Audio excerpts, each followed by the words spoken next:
historia de la educación en Guatemala. La educación en Guatemala ha estado marcada por acontecimientos políticos y culturales de las diferentes épocas, y durante algunos periodos de la historia del país se logró avanzar en educación. Sin embargo, la mayoría del tiempo se ha frenado el desarrollo de la misma y hasta ha ido en retroceso. Esto nos hace reflexionar y preguntarnos, en la actualidad, ¿cuál es la situación de la educación en Guatemala? Pero antes de buscar una respuesta, es necesario conocer cómo se ha desarrollado la educación en el país desde la época de los mayas hasta la actualidad. La civilización maya ocupó lo que en la actualidad abarca los estados mexicanos de Chiapas, Tabasco, Yucatán y Quintana Roo, la República de Guatemala, Belice y el occidente de Honduras. La base de su economía era la agricultura y su educación estaba influida por la religión. En cuanto a la educación maya, es profundo, porque uno se pregunta, ¿cómo es posible que los mayas trascendieron tanto en el conocimiento? Por ejemplo, su numeración maya, el alfabeto, a través de las ideas, a través de los jeroglíficos. ¿Cómo es posible que trascendieron? ¿Y de qué manera trascendieron? Y no solo eso, sino que avanzaron en la antropología, avanzaron en la astrología también y en otros campos. Entonces sí, la educación definitivamente fue fundamental para la población maya. A principios de 1524 llegaron los españoles a Guatemala y empezaron las batallas contra los pueblos mayas para someterlos y apropiarse de las tierras, como parte del proceso de la colonización de América. A partir de ahí se frenaron los avances de los mayas en agricultura, ciencia, cultura y economía, frenando el desarrollo de esta civilización. Después de la invasión, Pedro de Alvarado fundó la primera ciudad, llamada Santiago de los Caballeros de Guatemala. Durante este periodo convirtieron a los indígenas en esclavos y los españoles y los criollos dominaban la sociedad. La Iglesia asumió la responsabilidad de la educación, por lo que aparecieron escuelas catequistas, catecúmenas, catedralicias, conventos y monasterios. En 1543 inicia la castellanización y catequización de los indígenas y se funda la primera escuela para los hijos de los criollos. En 1582, una escuela jesuita para los hijos de españoles pudientes y en 1654, la primera escuela para niños pobres. En este periodo sucede un acontecimiento importante que le dará un nuevo rumbo a la educación, debido a que el 31 de enero de 1676, por gestión del obispo Francisco Marroquín, se funda la Universidad de San Carlos de Borromeo, en la actualidad Universidad de San Carlos de Guatemala, y se imparten cátedras de teología, escolástica, medicina y lenguas.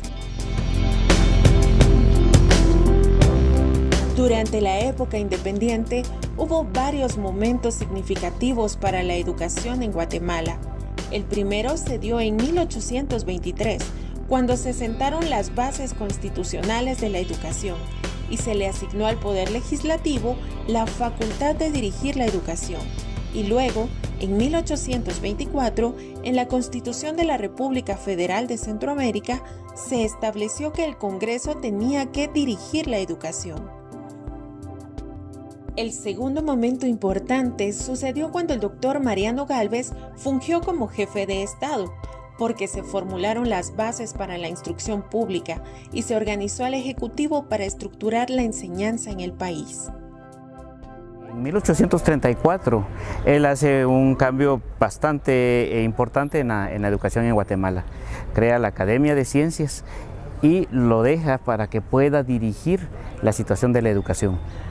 Vamos a trasladarnos en ese tiempo y pues su preocupación no era solo la educación superior, sino estábamos desde la primaria, ¿verdad? con la situación que si nos trasladamos a esa época vamos a ver a muchas personas, ¿sí? La mayor parte de Guatemala analfabetas, una situación donde los idiomas causaban mucho problema de los indígenas. Entonces, ¿qué hace él? Pues él empieza a hacer este tipo de cambios, divide la enseñanza para que se pueda tener más control.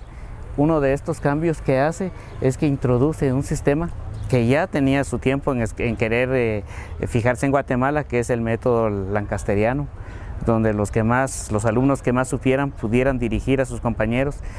Todo esto necesita cambios, ¿verdad? Y por eso es que él hace ese cambio. Lamentablemente, pues él no logra tener el control sobre la jerarquía de la Iglesia Católica, principalmente sobre los sacerdotes, que en esa época tenían mucho control económico y político, y esto hace que pues su gobierno caiga, ¿verdad? ¿Por qué razón? Pues todo esto fue movido desde esta situación religiosa, y pues se considera, hablando de historia, que la primera gran reforma educativa que se quiere dar en Guatemala es en el gobierno de Mariano Gálvez. Otro acontecimiento que marcó esta época sucedió en 1852, cuando Rafael Carrera asumió el gobierno. Durante su mandato, la responsabilidad educativa regresó al clero y se promulgó la Ley Pavón. La Ley Pavón, creada por Francisco Pavón, pues tenía sus bondades como toda ley dentro de... Siempre se llamó instrucción pública, no educación sino instrucción pública, que de alguna manera restringía sobre todo la parte religiosa en las escuelas. O sea, se corrió un grave riesgo de que la parte espiritual, que es fundamental dentro de la educación, dejara de formarse en los niños.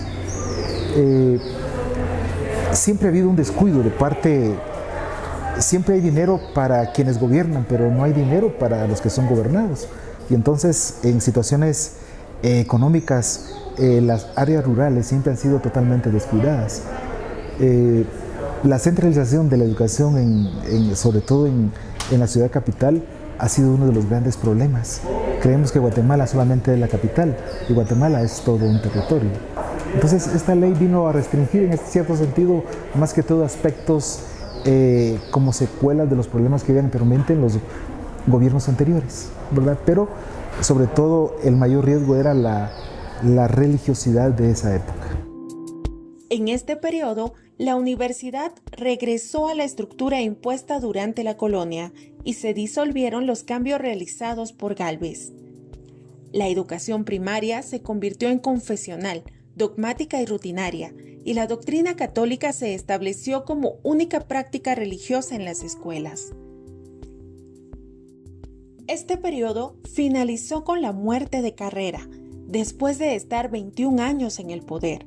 Su sucesor fue Vicente Serna, pero no terminó su periodo presidencial porque fue derrocado por las fuerzas liberales encabezadas por Justo Rufino Barrios y Miguel García Granados. En 1871, Guatemala atravesó un cambio político y social de suma importancia, debido a que pasó de un régimen conservador a uno liberal, el que fue presidido por Miguel García Granados, quien estuvo en el poder durante unos 18 meses. Luego presentó su renuncia y convocó a elecciones generales, en las que resultó electo Justo Rufino Barrios. El general Barrios continuó con la política iniciada por García Granados, emprendiendo varias reformas que abarcaron a la iglesia, la economía y la educación. Esta reforma liberal viene a cambiar el famoso concordato que se tuvo con la Iglesia Católica. Entonces, la situación de la educación escolástica que se tenía, pues definitivamente no se podía seguir. Estábamos hablando de 1871, que inicia el periodo liberal. Todos los países estaban en la situación de la revolución industrial y había mucho deseo de acrecentar el pensamiento científico. Entonces, esas instituciones que se crearon a nivel educativo en esa época, en el contexto de ese gobierno, fueron muy útiles. Y pues lo que existe ahora como la situación de la educación en Guatemala tiene su base en esa época. En este periodo, la universidad fue sustituida por escuelas facultativas, con programas modernos y profesores competentes. Se declara que la educación será gratuita, obligatoria y laica. ¿Qué aportes nos dejan? Pues una situación, la educación es para todos, ¿sí? Una educación obligatoria, una educación laica, porque pues se le resta el poder a la jerarquía de la Iglesia Católica. Y con esto pues vamos a encontrar una gran cantidad de escuelas que va a estar fundando, ¿verdad? Controlando todos los ámbitos de la vida cultural de Guatemala, la vida social, ¿verdad? Vamos a tener escuela para indígenas, escuela de agricultura, conservatorio de música, vamos a tener las escuelas normales. Va a tomar en todos los ámbitos de la cultura guatemalteca para tener así pues afianzada la situación de que la población no pueda hacer lo que pasó con Mariano Gálvez, ¿verdad? Que se vuelvan a reorganizar, digamos, en base a pensamientos religiosos. Él evita todo esto, al mismo tiempo pues expulsa a los ideólogos de ese tipo de información que fueron los jerarcas de la Iglesia Católica. Con la llegada del siglo XX aparece en la escena política el primer dictador, el quetzalteco Manuel Estrada Cabrera, quien estuvo en el poder 22 años. Los primeros años de la administración de Estrada Cabrera fueron favorables para la educación. Se reabrieron los centros educativos que el gobierno de José María Reina Barrios había cerrado temporalmente, y se fusionaron los centros destinados a formar maestros en la capital. Una innovación de la administración de Estrada Cabrera fue la creación de escuelas prácticas, una clase de escuelas prevocacionales en las que se impartía la enseñanza y se preparaba a los educandos para el desempeño de algunos oficios. En esa época había siempre sido un descuido el área rural, y en este caso se crean escuelas de oficios tanto para hombres como para mujeres, ¿ya? Que posiblemente vayan a ser de esa época hasta hoy quienes hayan sido los mejores artesanos, mejores carpinteros, personas con una alta calidad en la formación propiamente ocupacional. Pues hoy en día simplemente la escuela pierde todo eso, porque creemos que la educación solamente entra por la mente, pero también la educación entra por las manos. Aprender con las manos es fantástico. Creemos educar por un lado la mente, por un lado el corazón y por otro el cuerpo. Entonces la educación debe ser un proceso integral. Estrada Cabrera creó las Minervalias, unas fiestas en honor a la diosa Minerva, con el objetivo de estimular a los estudiantes sobresalientes. Con el tiempo, hasta se construyeron templos a Minerva en toda Guatemala, especialmente para esta actividad. En la actualidad, ya solo existen templos en Quetzaltenango, Jalapa, Huehuetenango, Chiquimula y Baja Verapaz. Tristemente, el trasfondo de estas fiestas minervalias, de acuerdo con varios críticos de la época, es que se utilizaban para hacerle propaganda al gobierno y adular a Estrada Cabrera, con toda clase de odas, poemas y textos literarios, y que las escuelas de la época tenían mala calidad. Al finalizar el gobierno de Estrada Cabrera, el analfabetismo alcanzaba al 93% de la población. La educación en Guatemala empezó a avanzar durante el gobierno del general José María Orellana, quien gobernó al país de 1921 a 1926. Él realizó concursos para encontrar a los maestros más destacados y enviarlos a estudiar al extranjero, para que se convirtieran en pedagogos profesionales y que a su regreso se encargaran de formar a los nuevos maestros. Durante el gobierno de Orellana, un grupo de universitarios, entre ellos Miguel Ángel Asturias, fundaron la Universidad Popular, que buscaba instruir a los sectores populares enseñándoles a leer y a escribir, además de normas de higiene y moral. Y la Universidad Popular se va a centrar especialmente en la alfabetización y en poder fomentar programas con principios y con un carácter científico. Luego de la muerte de Orellana, el general Lázaro Chacón fue designado presidente. Él continuó con las actividades educativas que había impulsado el gobierno anterior y mandó a construir varias escuelas e institutos, así como jefaturas departamentales del Ministerio de Educación, y promulgó la Ley Orgánica de la Educación Pública y la Ley Orgánica y Reglamentaria del Personal Docente de la República de Guatemala. Al inicio de la década de los años 30, el general Jorge Ubico llegó al poder y durante los 13 años de su gobierno, la educación sufrió algunas modificaciones, como la militarización de los centros de enseñanza secundaria y una semi-militarización en los de educación primaria. Incluso, los alumnos estaban divididos en soldados, cabos y sargentos. Ubico creo que tenía pensamientos napoleónicos y lo mismo que todos los gobiernos anteriores. Si los anteriores fueron un poco militares, yo creo que él excedió en la situación militar en Guatemala. O sea, muchas restricciones, se cerraron escuelas públicas y también se cerraron escuelas normales. Las escuelas fueron militarizadas. Durante la época ubiquista, la educación padeció uno de los más grandes retrocesos, porque se restringió la libertad de cátedra y se persiguió a los maestros por sus ideas políticas. A nivel universitario, se eliminó la autonomía. Una de las mejores épocas para la educación en Guatemala llegó al inicio de la gestión de Juan José Arévalo Bermejo, quien teniendo un doctorado en Ciencias de la Educación, le apostó a la formación. Arévalo fue becado durante el mandato de Lázaro Chacón y estudió en la Universidad de La Plata, en Argentina. Entre sus aportes a la educación, vale la pena resaltar la construcción de 21 escuelas tipo federación, diseñadas en forma de círculo, media luna o rectángulo, pero en el que cada grado contaba con su propia aula, patios, baños y taller de aprendizaje, lo que marcó la historia educativa del país. El mejor emblema que podemos tener en educación es en Juan José Arévalo Bermejo. Primero maestro, egresado de la Escuela Normal Central para Varones, estuvo fuera del país, estuvo en contacto con las mejores corrientes ideológicas, desde Platón, Aristóteles y otros. Él siempre tuvo un concepto claro de la educación. Él también tuvo la visión de que decía, mire, para una escuela en una aldea, en un paraje, debe de ser de esta forma. O sea, él clasificó hasta el tipo de escuelas que se podían realizar en las distintas áreas rurales, hasta llegar a las escuelas tipo federación, que eran escuelas no solamente para los maestros, para los niños, sino para todos, porque tienen un salón en donde, o sea, los padres, las mamás pueden visitar la escuela. ¿Ya? Entonces, esa es una idea fantástica. Lastimosamente, después de él, no se ha construido una sola escuela tipo federación.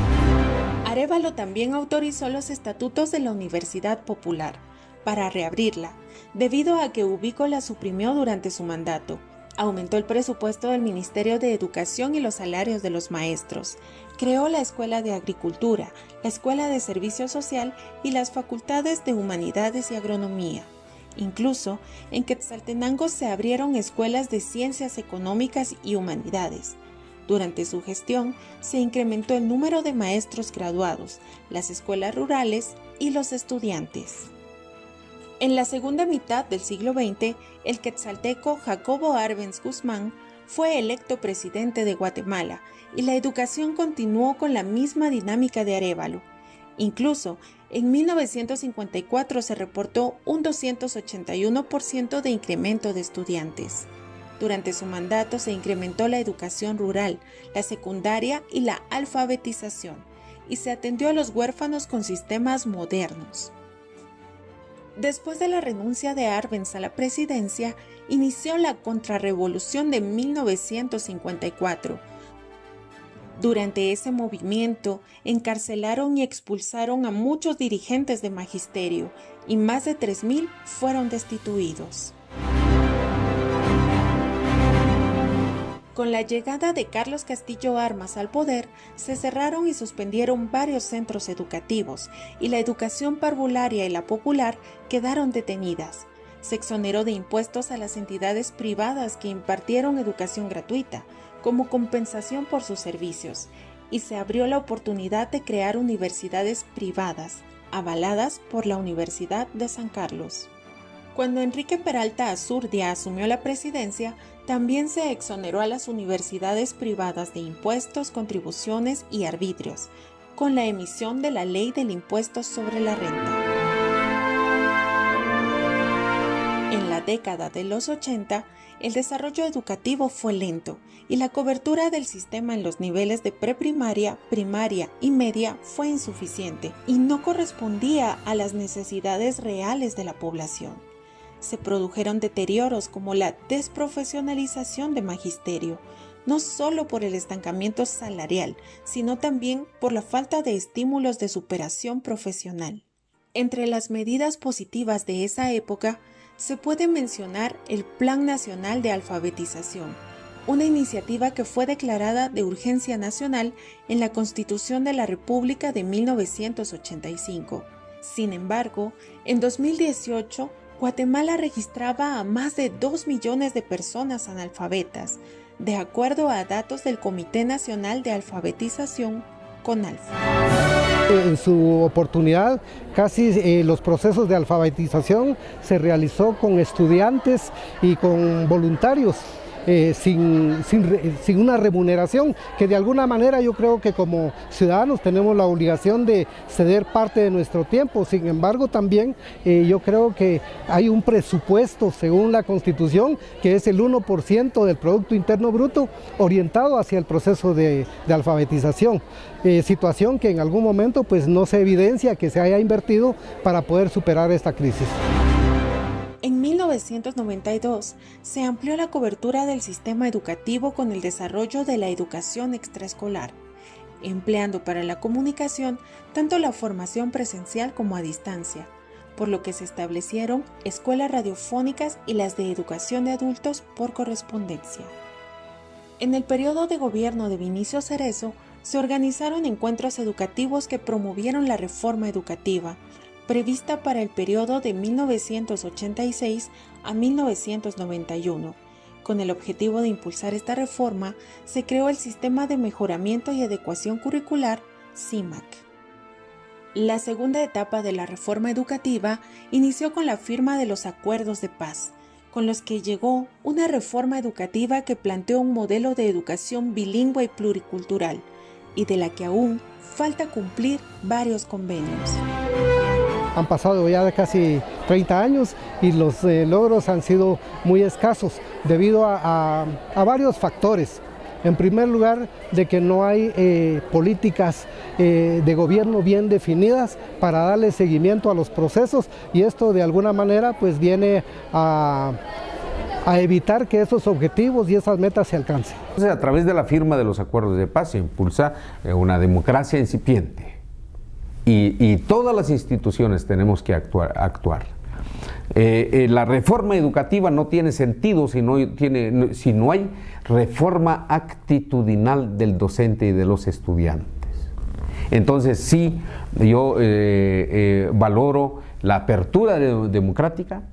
Si revisamos antes del año 1985, antes de la promulgación de la Constitución Política de la República, la vigente actualmente, habían golpes de Estado.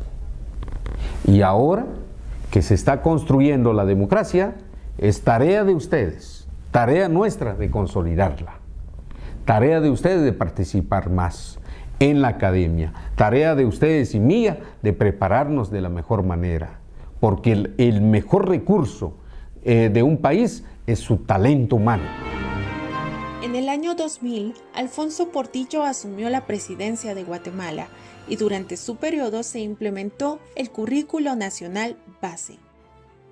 En febrero de 2009 se inauguró el proyecto de Escuelas Abiertas, impulsado en el gobierno de Álvaro Colom y que involucró a varios ministerios, alcaldías y otras dependencias del gobierno.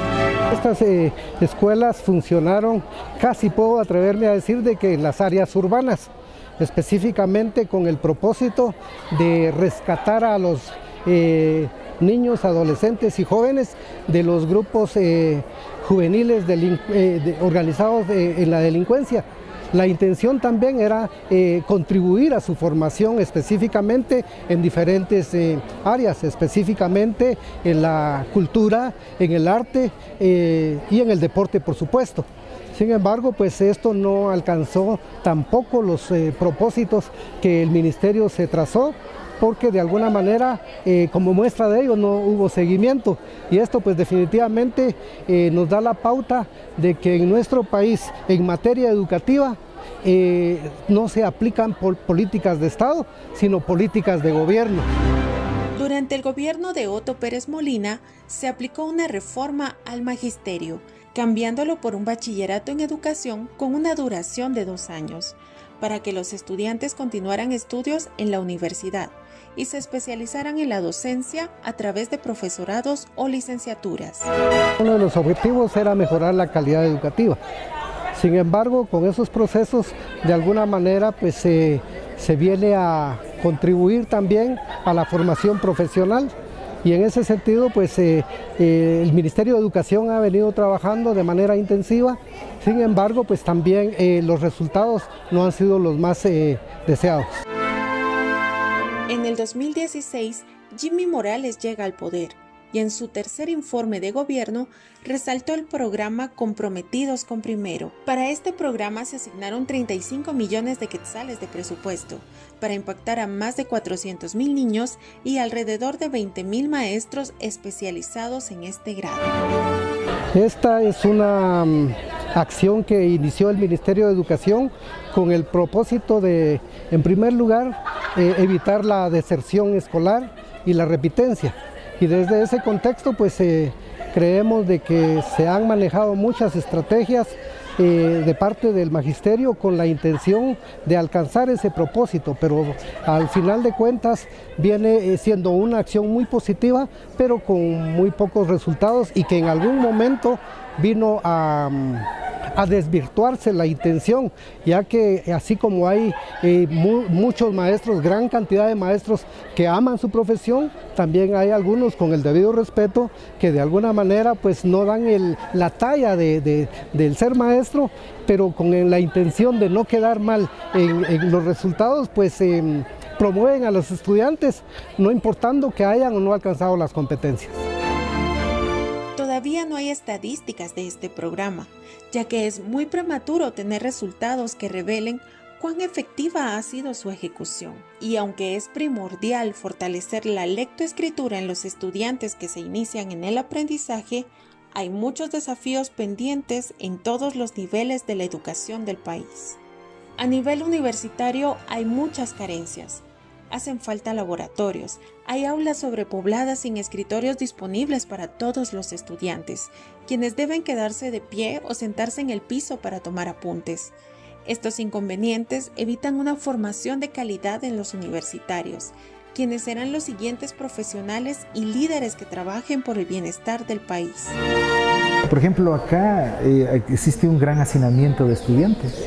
Esto fue creado para 5,000 estudiantes. Aproximadamente hay 20,000 estudiantes. Si la universidad fuera más extensiva, entonces el hacinamiento podría minimizarse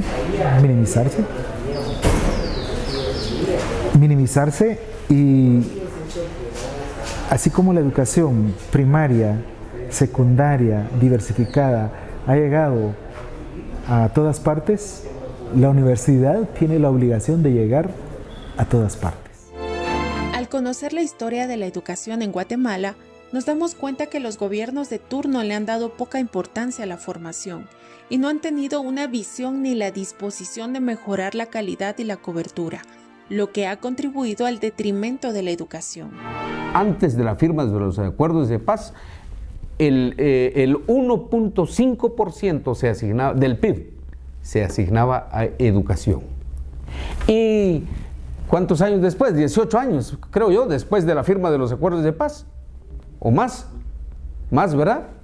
Apenas el 3% del PIB se asigna a educación en el sistema educativo que impulsa el Ministerio de Educación. El promedio del PIB en Centroamérica es del 6%. El Salvador 6.8%, Costa Rica el 8%, ¿sí? Entonces en promedio el 6%, ni en eso llegamos nosotros. Entonces han habido cambios, efectivamente, pero no tanto en el sistema educativo. ¿Y por qué? Es que el sector político no propicia la educación, no prioriza la educación. Además, el gobierno, la mayoría de instituciones educativas y muchos docentes siguen creyendo en un modelo educativo que empezó a funcionar hace más de 200 años, pero que no se adapta a las necesidades de las actuales generaciones, lo que podría ser una causa de los altos niveles de deserción y repitencia. Han habido cambios, no tan sustanciales, pero tenemos que impulsar más aporte a educación. ¿En qué sentido? Más becas para los estudiantes con talento y que no tienen recursos, ¿sí? Más becas para los estudiantes universitarios a nivel nacional y a nivel internacional. Que se vayan a formar los jóvenes, que vayan a ver cómo se forma en otro país, porque creemos que lo nuestro es el plus. No, hay otros que trabajan mejor que nosotros, ¿sí? Más becas, mejores catedráticos preparados y mejor pagados. En los países como Finlandia, que es el país menos frágil, que es el estado menos frágil, con instituciones sólidas, es Finlandia, pero es por su educación. Entonces sí ha habido cambios sustanciales, pero no tanto en educación, del sistema educativo, ni en la universidad. Tenemos que propiciar un cambio en todos los aspectos para que nuestro país desarrolle la democracia. En la actualidad, vivimos en la aldea global que Marshall McLuhan describió en la década de los 60 y que nos obliga a adaptarnos a las innovaciones tecnológicas. En esta aldea global no tenemos fronteras, debido a que el Internet nos permite estar conectados con el mundo, conocer los conocimientos en el momento en que suceden y tener acceso a una gran cantidad de conocimiento. Es alarmante saber que en plena era de la información, el 24% de los jóvenes guatemaltecos es analfabeta, por lo que es urgente que el gobierno actualice sus sistemas y cree plataformas que permitan tener una educación a la vanguardia, porque la juventud de hoy es la que dirigirá al país en el futuro y hay que darles una educación de calidad y cerciorarse de aumentar la cobertura en todos los departamentos para llegar a las áreas marginadas y en las que hay pocas oportunidades para salir de la pobreza y la exclusión.